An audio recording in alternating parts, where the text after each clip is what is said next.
In today's video, I'm going to show you how to make this simple outdoor chair that you can put together with just a few hand tools. When I designed this chair, I was keeping in mind that I was reusing things that I already had, which is off-the-shelf lumber, 2x3s and 1x6s. And since I use my dining room as my workshop, I keep things from getting too messy by cutting the wood somewhere else, or if I'm buying new wood, I have it all cut at the hardware store. I started building the chair by first putting together the legs. I like using a speed square to make sure that all my connections are at 90 degrees. Typically, you'll want to drill pilot holes before putting in the screws to avoid the wood from splitting. But because I'm using Spax exterior screws that are self-drilling, I was able to skip that step.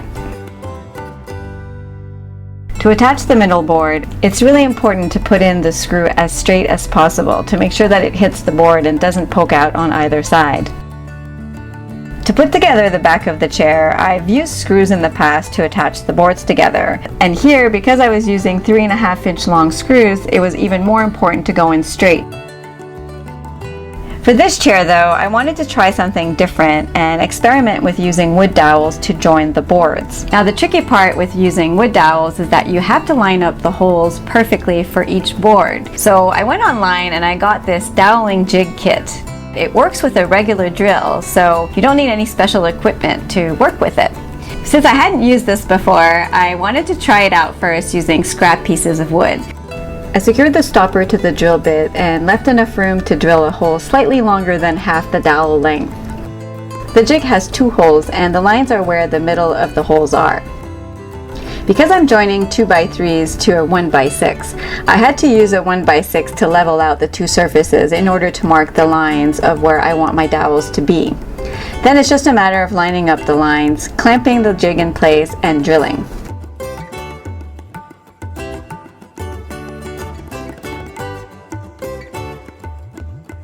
After drilling all 4 holes, it was time to test it out and see if everything lined up. And yep, everything lined up perfectly. The gap where the boards meet here would be less noticeable if the 2x3s didn't have rounded edges, but I'm okay with the way it looks for this project. So I went ahead and marked the location of all the holes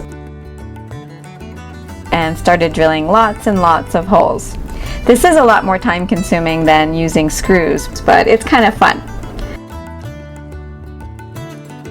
Things were getting a bit messy with all the drilling, so I had to pull out my mini shop vac to clean up along the way.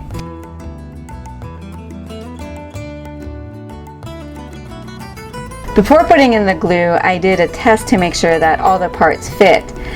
When putting in the glue, it's important to have the entire surface of the holes covered in glue, so I used a toothpick to spread the glue evenly on the entire surface of the holes. The glue does make the joints a bit tighter, so I had to use a rubber mallet to get everything to fit nice and snug. I didn't have the right clamps to apply pressure while the glue dries, so I had to improvise with a couple of ratchet straps. It's not ideal, but it works. The next part of the build was to make the seat by attaching the 1x6s to the legs, and then attaching the back to the seat. To finish off the chair, I added 2x3s to the front legs to make them match the thickness of the back legs. And I also added a panel at the front to fill in the space in between the legs. I thought about putting it flush to the front, but in the end decided to have it recessed like the sides. I also added some blocks on both sides for some extra support. For finishing outdoor furniture, I usually like to use semi-transparent outdoor stain from Behr. But for this project, I chose their solid outdoor stain in a dark gray color called pewter. All I needed was 1 small sample size can to give 2 coats to the entire chair. I do recommend sealing the knots with shellac before staining the wood. Otherwise, the knots may bleed through the stain. The design is definitely very basic and rough, but I like that it's simple to build with just a few hand tools. I had a friend make the cushions because I'm not much of a sewer, but you could also easily customize the chair to work with any store-bought cushions. I'll have a list of all the materials and tools that I used to make this project in the video description below. I'll also have the detailed drawings and cut list for this chair on my website, engineeryourspace.com. You can also see where I got the idea for this chair by watching my Ellie balcony makeover. And if you want to find out what I'm up to day to day, follow me on Instagram.